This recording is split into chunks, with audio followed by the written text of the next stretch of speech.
पूर्व मंत्री मिथिलेश ठाकुर ने पश्चिम बंगाल चुनाव को लेकर भाजपा पर गंभीर आरोप लगाए।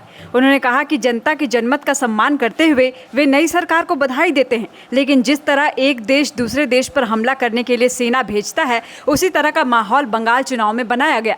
उनके अनुसार यह चुनाव नहीं बल्कि युद्ध जैसी स्थिति थी, जिसमें सरकारी तंत्र का दुरुपयोग कर भाजपा ने जीत हासिल की। मिथिलेश ठाकुर ने कहा कि पश्चिम बंगाल में ऐसा माहौल बना दिया गया था कि आम जनता में भय का वातावरण था। उन्होंने आरोप लगाया कि लोगों के जनमत को डर के जरिए प्रभावित किया गया और चुनावी प्रक्रिया को निष्पक्ष नहीं रहने दिया गया। उन्होंने इसे लोकतांत्रिक मूल्यों के खिलाफ बताया। कहावत बोला जाता है, बंगला में ही कहावत बोला जाता है, बंगाल की बात हो रही है कि गाछे कटहल और ओठे तेल, मतलब पेड़ में कटहल है और ओठ में तेल लगा के बेहोश से बैठे हुए हैं कि हम, इनका सपना कभी नहीं पूरा होगा झारखंड में। अभी झारखंड में कम से कम 15 साल तक तो, अगली 15 साल तक तो कोई वैकेंसी नहीं है। और जो जिनके बारे में आप कह रहे हैं, दोनों कोई का, चाहे अजय आलोक जी हों या माननीय हमारे यहाँ के विधायक हों, ये दोनों कहीं से भी राजनीतिक नहीं है। वे, इनकी जो भाषाएं हैं, इनकी जो बोली है, ये एक राजनेता की बात नहीं होती है, एक राजनेता की बोली नहीं होती है। जिस तरह की अमर्यादित भाषा का ये प्रयोग करते हैं, अब वो कहीं से भी नहीं कहा जा सकता है कि ये लोग राजनीतिक व्यक्ति, इसलिए इनके बारे में टिप्पणी करना मैं उचित नहीं समझता। बहुत सारी बातें सामने आ रही थी, चुप रहा है बंगाल में। उनका जनता का जनादेश का सम्मान करते हैं और वहाँ भाजपा की सरकार बनने जा रही है, कामनाएं भी देते हैं। लेकिन साथ में जिस तरह से वहां चुनाव की नहीं युद्ध की स्थिति बनी, जैसे एक देश का दूसरे देश से युद्ध होता है, वो स्थिति बनाई गई केंद्र सरकार के द्वारा, भारतीय जनता पार्टी के द्वारा। जितनी सेनाएं नहीं लगी थी पाकिस्तान को बांग्लादेश से अलग कराने में, उससे ज्यादा सेंट्रल फोर्सेस वहां उतारे गए। केंद्रीय पदाधिकारियों, कर्मचारियों को कोई भी कोर कसर नहीं छोड़ा गया। वहां अगर ये कहें कि जनमत लूटा गया है तो ये कोई अतिशयोक्ति नहीं होगी, लेकिन अब जनादेश जिसको मिला उसका सम्मान होना चाहिए।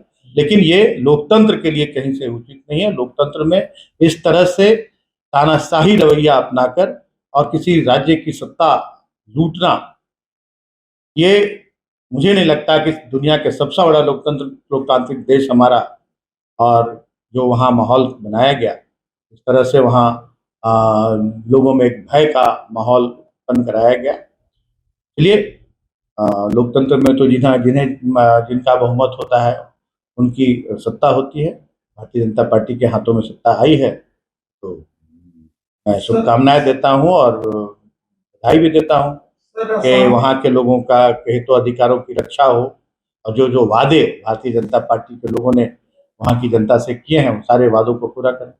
केंद्रीय बल लग गया वहाँ, तो क्या कहें, तमिलनाडु और केरल का क्या है, इसको क्या कहें? देखिए, इन्हें कब्जा करना था बंगाल पर। बंगाल इनके लिए नाक का सवाल था, तो वहाँ साम दाम दंड भेद सभी कुछ लगा दिया और वहाँ कब्जा कर लिया। और आने वाले दिनों में ये भी बहुत बड़ी बात नहीं होगी कि आने वाले दिनों में ऐसा ही स्थिति देखने को मिले तमिलनाडु में भी या केरल में भी, तो ये बहुत बड़ी बात नहीं होगी, क्योंकि अब लोकतंत्र पूरी तरह से कुचला जा रहा है। लोकतांत्रिक प्रक्रियाओं को, चाहे हमारे संवैधानिक संस्थाएं हों, उनका भी दुरुपयोग किया जा रहा है। चुनाव आयोग से लेकर और जो भी ईडी, सीबीआई, सभी का दुरुपयोग करके हर तरह का हथकंडा अपनाकर भारतीय जनता पार्टी सत्ता लूट रही है विभिन्न प्रांत। शाम में आपने देखा, शाम में जितना अच्छा प्रदर्शन हुआ, एक राज्य में 1.5% वोट चंद दिनों में प्राप्त करना, ना हमारा वहाँ संगठन था, ना हमारे वहाँ कोई तरह का हमारा वहाँ पहले से हमने कोई वर्कआउट भी नहीं किया था। बावजूद इसके आज इतना बड़ा जनादेश मिलना जनता का कि हम दो सीटों पर हम दूसरे स्थान पर रहे, लगभग 12 सीटों पर हम तीसरे स्थान पर रहे। 15,000 17,000 वोट आए हमारे एक एक सीटों पर, तो ये बहुत बड़ी उपलब्धि है। और पूरे देश में आज कहें तो हमारे माननीय मुख्यमंत्री और हमारे झारखंड मुक्ति मोर्चा के केंद्रीय अध्यक्ष हेमंत सोरेन जी की ओर जो भी ऐसा तबका है जो शोषित है, वंचित है, पिछड़ा, दलित, आदिवासी, अल्पसंख्यक, ये टकटकी लगाकर देख रहा है। आज अब झारखंड मुक्ति मोर्चा को पहचान की जरूरत नहीं है। झारखंड मुक्ति मोर्चा अब पूरे देश में, अब झारखंड मुक्ति मोर्चा जैसे पार्टियों की जरूरत है। और हम देखेंगे अभी हमारा विस्तार और प्रांतों में होगा, और हम सिर्फ चुनाव जीतने के लिए नहीं लड़ते हैं, हम जनता को जागरूक करने के लिए और उनका हक अधिकार दिलाने के लिए हम चुनाव लड़ते हैं। और असम में भी हम लोगों ने यही किया है, और आने वाले दिनों में देखेंगे कि असम में झारखंड मुक्ति मोर्चा के बिना कोई सरकार नहीं बन पाएगी। गोल, जहां 27 वर्षों के सफर में 17,000 से भी अधिक छात्रों ने डॉक्टर एवं इंजीनियर बनकर भरे सफलता की ऊंची उड़ान, जहां साधारण छात्र भी झारखंड टॉपर्स बनकर बना रहे इतिहास। दूरदर्शी शिक्षाविद श्री विपिन सिंह के मार्गदर्शन में मेडिकल एवं इंजीनियरिंग के लाखों छात्रों के लिए आशा की किरण के रूप में गोल, नेशंस लीडिंग इंस्टीट्यूट। प्रॉब्लम हो गया और सडनली हो गया, अचानक हो गया। तो Jeevan Jyoti super specialist hospital में एडमिट करके इनका एंजियोग्राफी कराया। एंजियोग्राफी करने के बाद वो अपना रिपोर्ट दिया कि इनका 95% प्लस ब्लॉकेज है, स्टेंट से काम नहीं चलेगा, इनको बाईपास करना ही पड़ेगा। तो कबीर हर्ब है। जब यहाँ पहुँचे फर्स्ट टाइम में इनको दिखाया तो माशाल्लाह रिपोर्ट बहुत बढ़िया है। 1 सप्ताह अंग्रेजी दवा चलाना है, उसके बाद दवाई बंद कर देना है।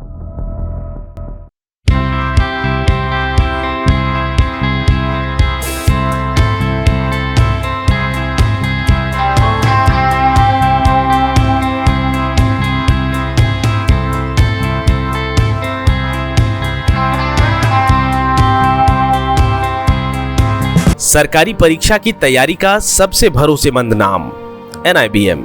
अच्छा कोचिंग ढूंढ रहे थे तो फिर गूगल में ही बताया कि यहाँ का रेटिंग भी बहुत अच्छा था। पुरुलिया से आए हैं यहाँ पर कोचिंग करने के लिए। NIBM के बारे में मेरे एक भैया हैं जो पिछले साल ही बैंकिंग यहीं से प्रिपरेशन किए और इस बार IBPS PO में सिलेक्शन लिए। मेरा अभी फाइनल सिलेक्शन हुआ है RRB PO में, उत्तर बिहार ग्रामीण बैंक में। मेरा फाइनल सिलेक्शन RRB PO में हुआ है। NIBM, thefollowup.in. Like, share and subscribe. www.thefollowup.in